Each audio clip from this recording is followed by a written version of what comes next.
ठीक है। परास या परिसर भी कह सकते हैं, इंग्लिश में रेंज कहते हैं, ठीक है। तो जैसे दे दिया 9, 14, 18, 15, 19, 7 की परास बताइए, ठीक है।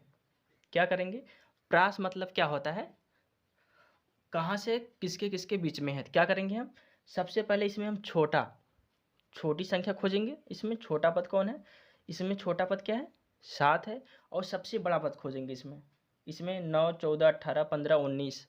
इसमें सबसे बड़ा क्या है, 19 है, और सबसे छोटा क्या है, 7 है। तो आपको क्या करना होगा, जो बड़ा पद होगा उसमें से परास निकालने के लिए क्या करेंगे,